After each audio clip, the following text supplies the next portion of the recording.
आज मसीह वंदना में मसीह वंदना।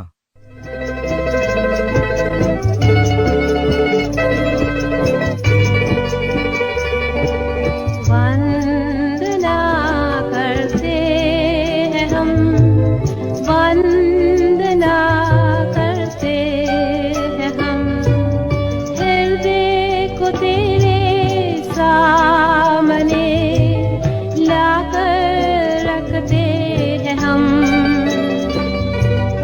वंदना करते हैं हम, वंदना करते हैं हम, हृदय में मेरी मसीहा जीवन दीप जला, हृदय में मेरी मसीहा जीवन दीप जला, हृदय के पापों को धोकर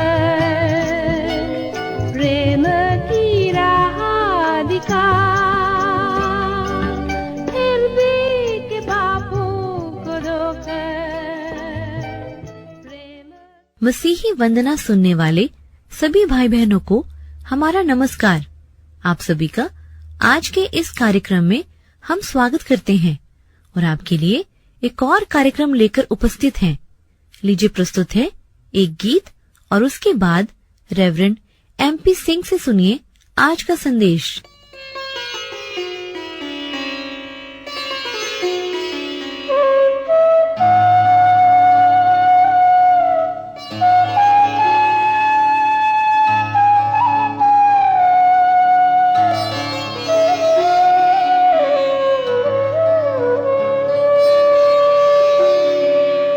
खून ईसा से मुअत्तर है,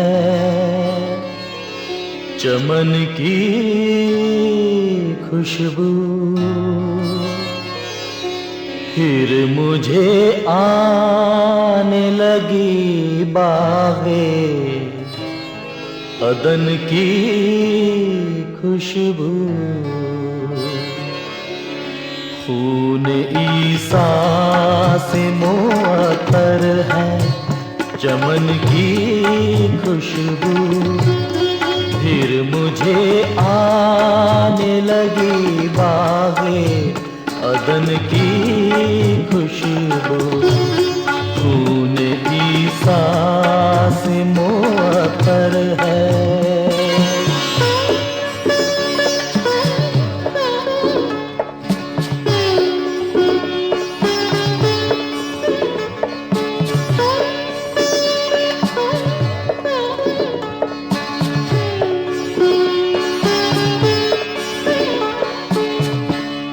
आंधियां चलती रही, खाक उड़ाती भी रही,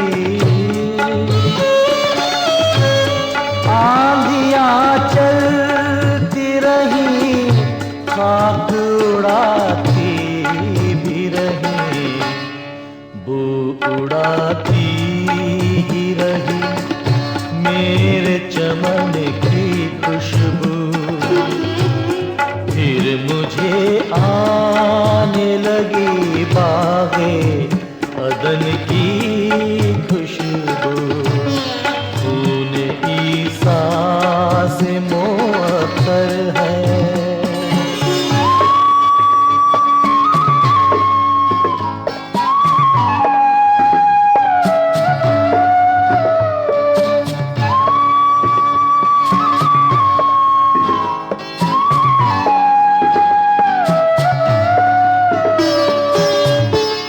गत समन में जो बहा खून पसीना बनकर,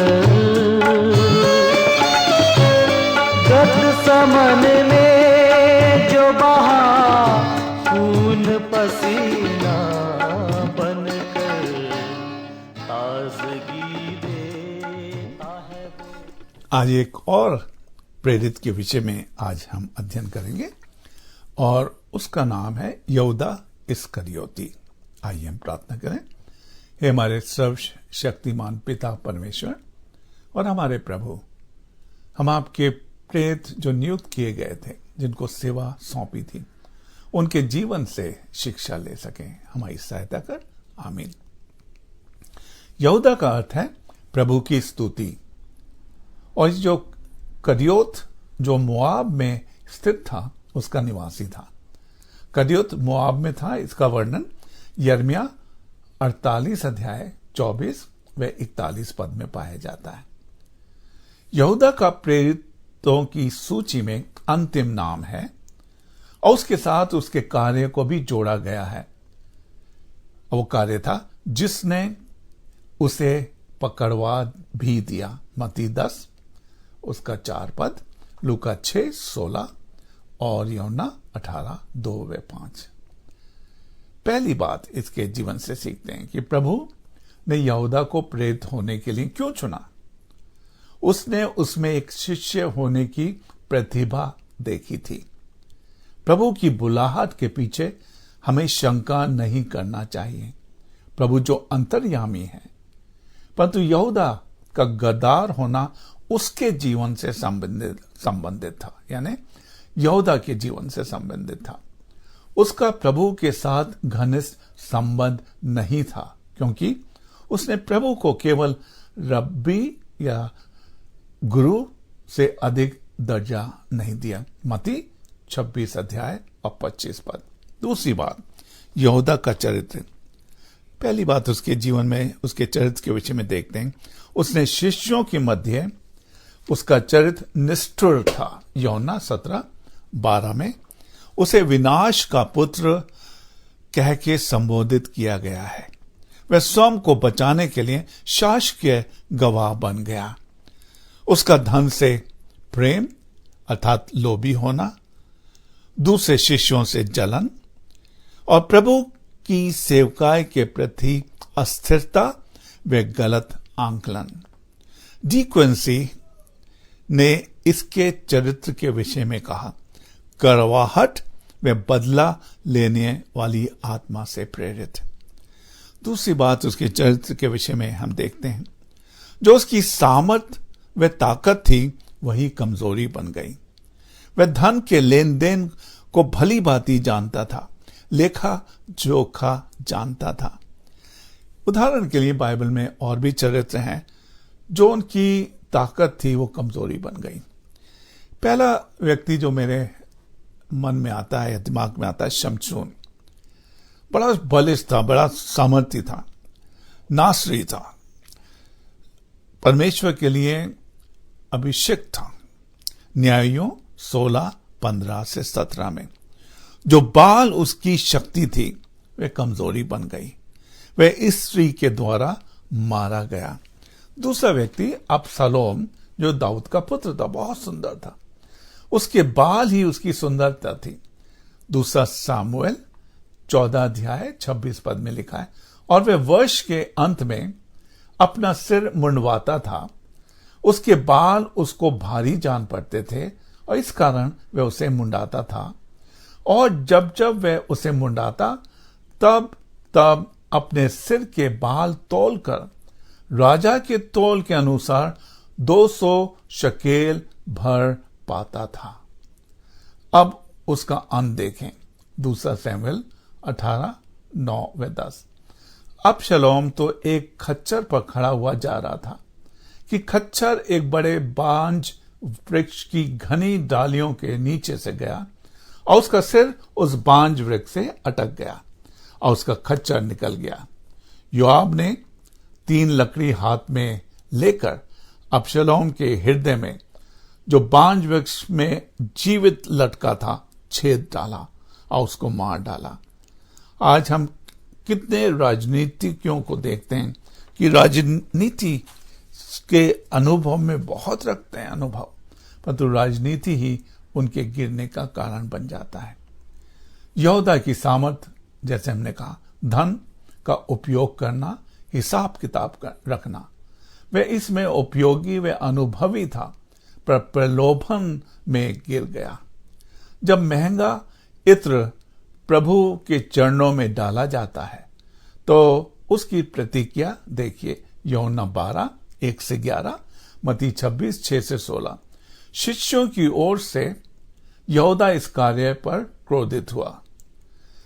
यह बड़ी फिजूल खर्च किया जाता है, इसलिए नहीं कि उसका निर्धनों के प्रति प्रेम या चिंता थी, परंतु क्योंकि वह चोर और लोभी था।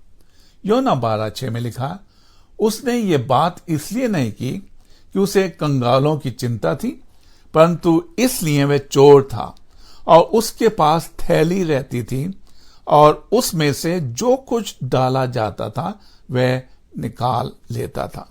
हेरा फेरी का जीवन था उसका।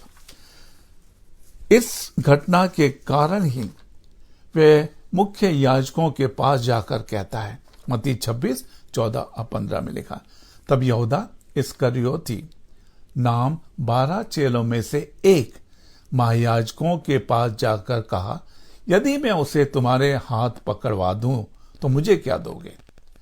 हम प्राय देखते हैं कि जब कोई मनुष्य गलत करता है और उसे ताड़ना दी जाती है तो वह बगैर सोच विचार किए क्रोध से ग्रसित हो और गलती कर बैठता है। बाइबल में 2 भाइयों का वर्णन है, केन व हाबिल। जब केन के मन में उसके भाई के प्रति के साथ गलत विचार व कार्य करने का मन आता है तो परमेश्वर का वचन उसे चेतावनी देता। उत्पत्ति 4:7, यदि तू भला करे तो क्या तेरी भेंट ग्रहण नहीं की जाएगी? और यदि तू भला ना करे तो पाप द्वार पर छिपा रहता है और उसकी लालसा तेरी ओर होगी और तू उस पर प्रभुता करेगा। यहूदा ने यीशु का 30 चांदी के सिक्कों में सौदा कर दिया। तीसरी बात इसके विषय में हम देखते हैं, प्रभु से धोखा। यह घटना बैथनिया में लाजर के घर में हुई, जहां उसकी बहन मरियम प्रभु के पांवों पर बहुमूल्य इत्र डोलती है या उंडेलती है। मत्ती 26, 14 से 16, मरकुस 10, 10 से 11 और लूका 22, 3 से 6। इस घर से वह तुरंत याजकों के पास पहुंच गया और अग्रिम राशि भी ले ली। मत्ती 27, 9। लूका 22, 3 से 5 में लिखा है, शैतान इस धोखेबाज के जीवन में समाया। और पौलुस भी यहूदा के इस धोखे को 1 कुरिन्थियों 11:23 में बताता है, जिस रात में यीशु को पकड़वाया गया। मरकुस 14, 44 से 46। और उसके पकड़वाने वाले ने उन्हें यह पता दिया कि जिसको मैं चूमूं वही है, उसे पकड़कर यत्न से ले जाना। चौथी बात, यहूदा का दुखद अंत। मत्ती 27:3। जब उसके पकड़वाने वाले यहूदा ने देखा कि वह अर्थात यीशु दोषी ठहराया गया तो पछताया और वह 30 चांदी के सिक्के महायाजकों और पुरनियों के पास फेर लाया और कहा, मैंने निर्दोषी को घात करने के लिए पकड़वा कर पाप किया है। उन्होंने कहा, हमें क्या, तू ही जाने। तब वह उन सिक्कों को मंदिर में फेंक कर चला गया और जाकर अपने आप को फांसी दी। इसके जीवन से क्या प्रमुख शिक्षा पाते हैं? प्रभु सबको सेवा का अवसर देता है और जो उसके शिष्य जाने जाते हैं तथा तोड़ों को उपयोग में लाने का यत्न करते हैं और प्रभु के प्रति सदा अंत तक विश्वास योग्य रहते हैं, प्रभु उनको उत्तम फल देगा। नहीं तो ऐसा जीवन जिसमें पछताया तो लेकिन पश्चाताप नहीं किया, खाली रिमोर्स था, रिपेंटेंस नहीं थी, और ऐसा जीवन बर्बाद हो जाता है। यदि हम अपने जीवन में कुछ कर रहे हैं और प्रभु का वचन कह रहा है तो हम उसकी सुने और उसका पालन करें। प्रभु आपको आशीष दे।